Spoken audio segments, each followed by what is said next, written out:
चराचरं तत्पदं दर्शितं येन तस्मै श्रीगुरवे नमः। मातृवत् लालयित्री पितृवत् मार्गदर्शिका नमो अस्तु गुरुशक्ताय श्रद्धा प्रज्ञायुता च। ओम श्री गुरवे नमः। आइए भगवान कृष्ण का ध्यान करें। ओम वसुदेव सुतं देवं कंसचाणूरमर्दनं देवकी परमानंदं कृष्णं वंदे जगद्गुरुं। ओम श्री कृष्णाय नमः। सद्बुद्धि की देवी सद्बुद्धि के लिए हम परमपिता परमात्मा से प्रार्थना करें कि हमारी बुद्धि को सन्मार्ग की ओर प्रेरित करें। वास्तव में एक छंद है और उस परमात्मा से प्रार्थना है जिसने इस सृष्टि का निर्माण किया है। सृष्टि का निर्माण, सृष्टि की व्यवस्था कितनी सुंदर बनाई है परमात्मा ने। सारी व्यवस्था ऑटोमेटिक है। बरसात होती है, बादल आते हैं, पानी बरस जाते हैं, सूर्य निकलता है, प्रकाश देता है। करोड़ों मीटर, 15 करोड़ किलोमीटर दूर है सूर्य यहां से, लेकिन सबसे बड़ी व्यवस्था है कि जो वहां से किरण चलती है उसकी ऊर्जा का ह्रास नहीं होता। बीच में वो कहीं अपनी ऊर्जा देती नहीं, पृथ्वी पर ही देती है।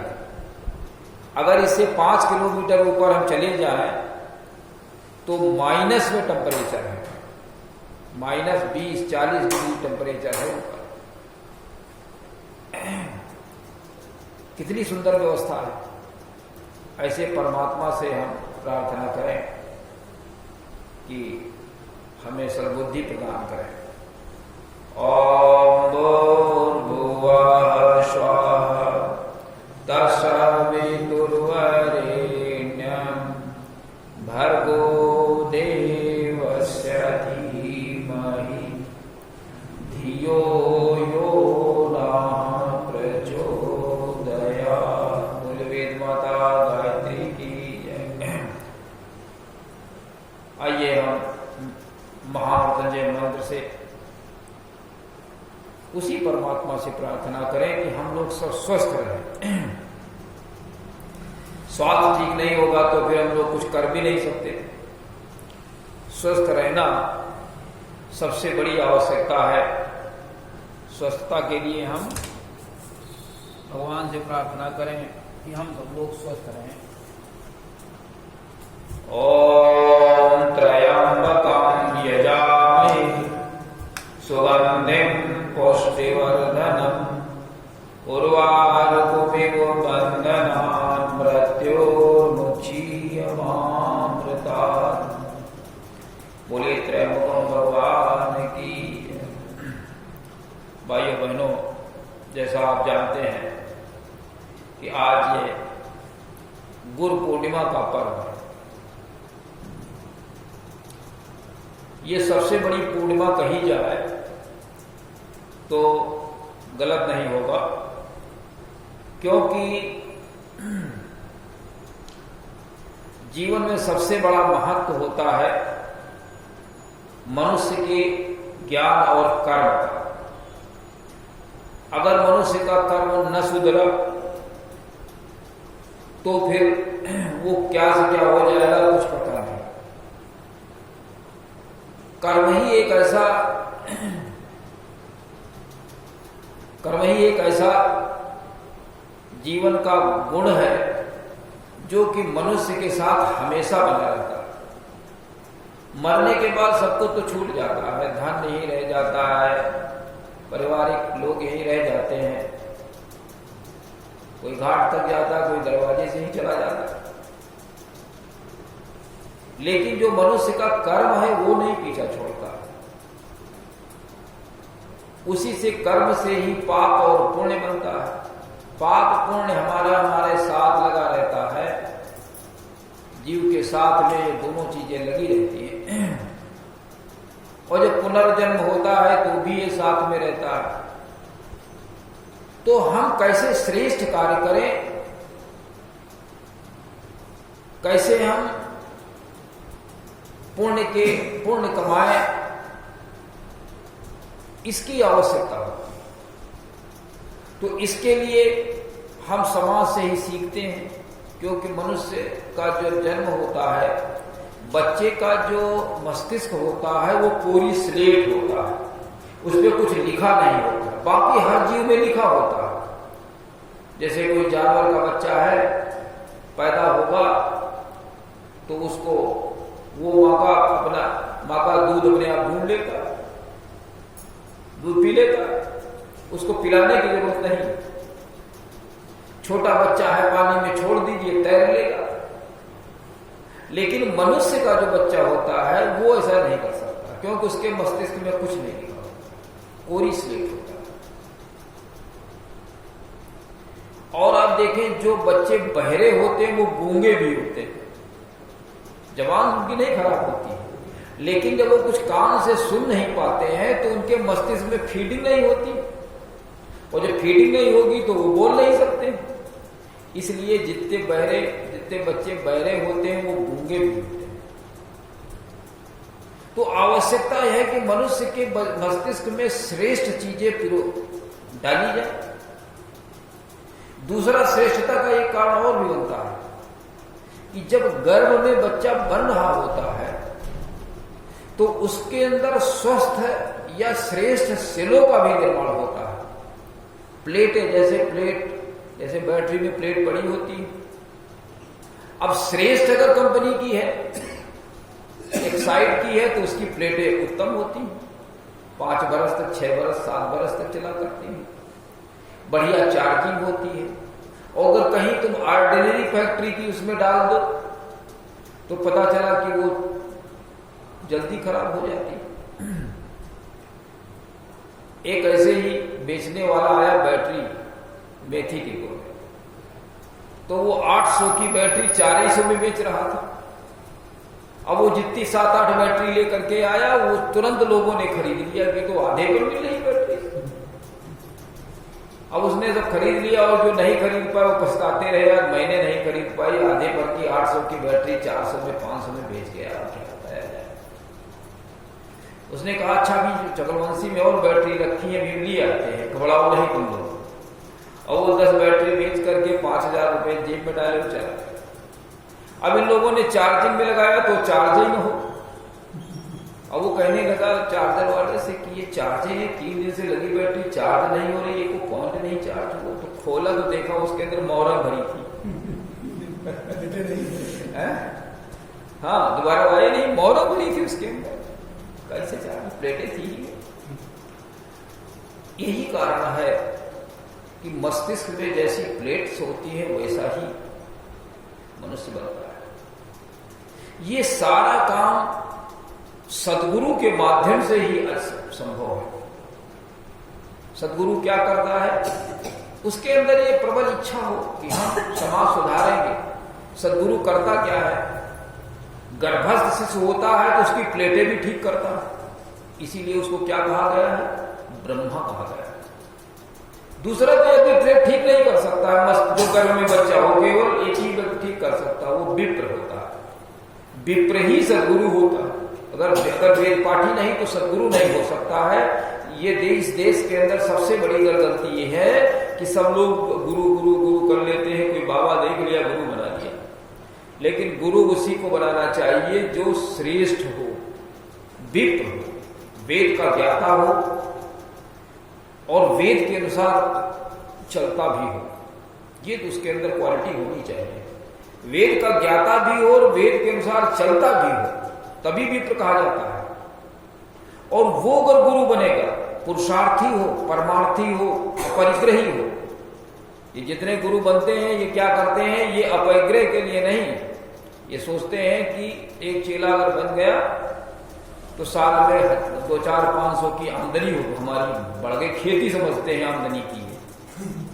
इसीलिए ज्ञान तो होता नहीं, लेकिन वो एक यहाँ का आदमी भोला भाला है, उसको वैदिक ज्ञान ही नहीं है। वेद का सबसे आवश्यक है कि हर व्यक्ति के घर में वेद की पुस्तक हो। और इन लोगों ने जो हमारे शास्त्रीय जितने ये सब आज तक हुए हैं, इन्होंने कभी ये नहीं सोचा कि वेद को छोटा कर दिया जाए। भाई क्या जरूरी है इतना पढ़ना?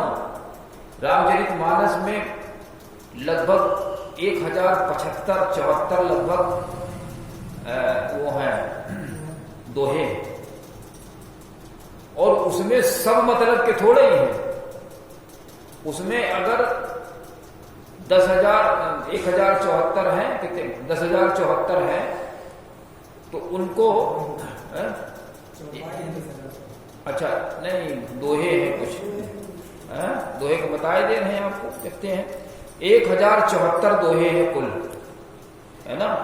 अरण्य कांड में 361, अयोध्या कांड में 326, अरण्य कांड में, बाल कांड में 361, अयोध्या कांड में 326, अरण्य कांड में 46, किष्किंधा कांड में 30, सुंदर कांड में 60, लंका कांड में 121, उत्तर कांड में 130। इतने दोहे हैं कुल मिलाकर। ये सब मतलब के थोड़े ही हैं। इसमें ज्यादा से ज्यादा 1000 में 100 दोहे के अंतर्गत चौपाइयां ऐसी जो मतलब की हैं, जिनके आधार पर मनुष्य श्रेष्ठ बन सकता है। तो हम उनको छोटा क्यों ना कर लें, उतने लंबाई में क्यों जाने दें किसी को? ये इन लोगों का एक काम होना चाहिए, लेकिन नहीं किया। तो कहने का अर्थ है हमारा जो सदगुरु है वो कैसा हो? जो विप्र जैसा हो।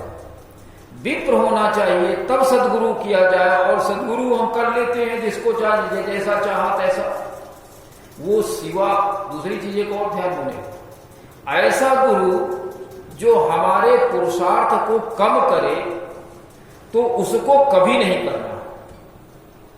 ऐसा व्यक्ति जो हमारे पुरुषार्थ को कम करे, भाग्यवाद को बढ़ाए, उसके पास नहीं बैठना। अवस्थी जी सभी को नहीं बैठना। और जो पूजा पद्धति हमारे पुरुषार्थ को कम करे, भाग्यवाद को बढ़ाए, उसको छोड़ देना है। नहीं तो हम आगे बढ़ नहीं सकते। तुलसीदास जी ने पूजा पद्धति को बहुत गड़बड़ कहा है। जानते हो क्या कहा?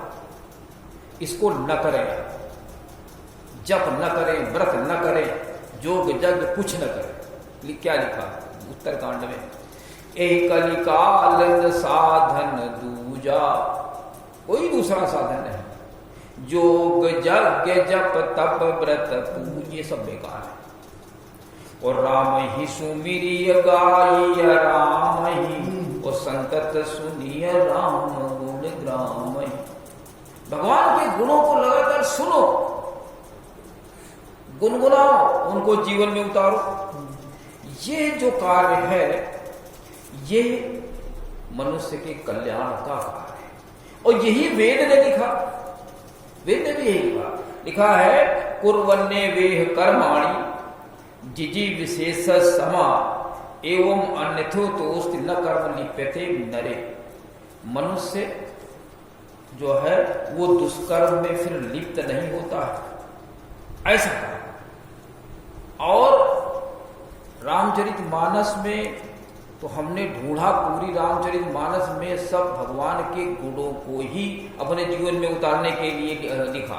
जैसे सुंदरकांड के अंतिम में लिखा है, सुंदरकांड के अंतिम में लिखा है, क्या लिखा है अभी हम बताते आपको हैं। बड़ा ही श्रेष्ठ लिखा है सुंदरकांड के अंतिम में। उन्होंने लिखा है, क्या लिखा है जानते हो? लिखा है सुख भवन, सुख भवन संशय समन दवन विषाद रघुपति गुण गना। भगवान के गुण समूह, गुण गना मतलब भगवान के गुण समूह, यही सब कुछ देने वाले हैं। भगवान के गुण समूह सब कुछ देने वाले हैं। सुख का भवन है, संशय सब समाप्त होते हैं। और क्या, तो कहते हैं तजी सकल आस भरोस, गावहि सुनहि संतत सठ मना। अरे सठ मन, अरे उन्हीं गुणों को सुन, उनको जीवन में उतार, ऐसा लिखते हैं। ये सुंदर कांड में फिर लिखते हैं सकल सुमंगल दायक, और रघुना आगे रंज बैठे, रघुनायक गुणगान, रघु परमात्मा के गुणों को गान करिए। सकल सुमंगल दायक रघुनायक गुणगान, और सादर सुनहि ते तरहि भव सिंधु बिना जलयान। भव सिंधु का मतलब होता है त्रिताप, जो 3 ताप होते हैं, ये भव सिंधु कहे जाते हैं, है ना। ये दुख देने वाले सागर को आप समझ लीजिए, 3 ताप के अंदर बहुत सी बाधाएं आ जाती हैं। इसको छोड़ करके अब आप सोचिए कि सब लोगों ने क्या बता दिया, गुणों को छोड़ दीजिए ये बता दिया, और नाम जब तक ही सीमित हो जाइए, कैसे काम चलेगा ये तो बताओ। तुलसीदास जी स्वयं मना कर रहे हैं इसको, लेकिन हम लोग नहीं मान रहे। हम लोग क्या करते हैं, कहीं इस बाबा के पास कहीं उस बाबा के पास के चक्कर लगाते रहते हैं, और सोचते हैं ये कुछ दे दे मंत्र हमको। अरे मंत्र उसके पास कहां रखा, वो तो अपना उल्लू सीधा कर रहा है, अपनी कमाई का एक जरिया बना रहा है।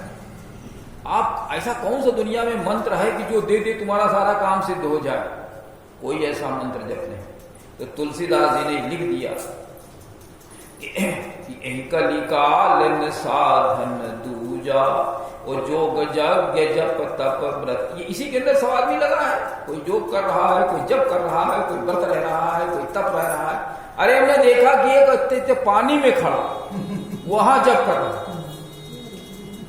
मैं देखता हूं कि लोग जाते हैं, पता नहीं कहां से दंडवत करते करते चले आ रहे हैं, उनके पैर हाथ सब कट जाते हैं, कट जाते हैं। भाई साहब, तुलसीदास जी इसके बिल्कुल विरोध में है।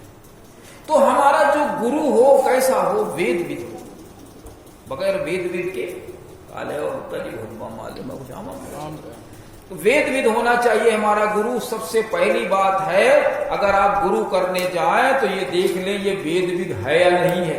ऐसे न कर लें गुरु, नहीं तो तुम्हारे तो कोई भी कर्म ऐसा हो जो हमारे पुरुषार्थ को बाधित कर रहा हो, समझ लीजिए कि ये वेद बहिष्कृत है कर्म। चाहे हम जो कर्म करें, और अगर हमारे पुरुषार्थ को, परमार्थ को कम कर रहा है तो उसको कतई न छुए, चाहे वो आरती हो, चाहे वो कुछ भी होगा। जहां हमारा पुरुषार्थ कम हो रहा हो और जहां पुरुषार्थ बढ़ रहा हो, समझ लीजिए वही हमें काम करना, वही श्रेष्ठ है। तो कुल मिला के बात यह है कि हमारा गुरु ऐसा होना चाहिए जिसको पूर्ण ज्ञान, और हम ऐसा गुरु कर लेते हैं जिसको कोई ज्ञान नहीं। बताइए कैसे गाड़ी पार होगी। तो पहली बात तो यह है कि हमारा गुरु श्रेष्ठ होना चाहिए, और ये आज का दिन अनुशासन का पर्व कहा जाता है। हम लोग अनुशासित रहें, अपने सद्गुरु से जो प्रेरणा मिले उसको, उसी को हम करें। देखें ये वेद ये साथ सम्मत है कि नहीं सम्मत है, क्या इसमें त्रुटि है। दूसरी चीज एक ये है कि अगर गुरु लोक मंगल के लिए कार्य कर रहा है, ये नहीं कि तुम दे जाओ हमें, साल भर का हमारे पास पैसा हो गया, अब हम आराम से पड़े पड़े खाएंगे, ऐसा नहीं होता। होता है जो पैसा आता है उसका कुछ भाग हम अपनी जीविका के लिए चलाएं, बाकी लोक मंगल में लगाएं उसको। यहां जो पैसा आता है वो पूरा पूरा लोक मंगल में ही लगता है, उसका कोई भी अंश कोई खाता नहीं है। हमारे न साथी खाते हैं न मैं खाता हूं, सब यही रखा रहता है, और उसका पूरा पूरा पैसा लोक मंगल में लगाया जाता है। ये यहां की व्यवस्था है। ठीक है ना। ऐसा ही ऐसा ही गुरु होना चाहिए कि हम लोकमंगल के लिए पैसा लगाएं, ठीक है ना। दान इसलिए नहीं दिया जाता है कि आप बड़े बड़े खाएं, दान इसलिए दिया जाता है कि वेदाध्ययन हो वहां दान देना चाहिए, और जहां यज्ञ किया जा रहा हो वहां दान देना चाहिए। इसके अलावा दान देने से वो हमारा दान जो है वो श्रेष्ठता में नहीं जाता है। कारण हमारे सनातन धर्म के 4 स्तंभ हैं। सनातन धर्म के हर धर्म की कुछ शिक्षाएं होती हैं, चाहे वो जो धर्म हो उसकी कुछ न कुछ शिक्षाएं। अवस्थी जी, पहली शिक्षा देखिए, दूसरों के धर्म के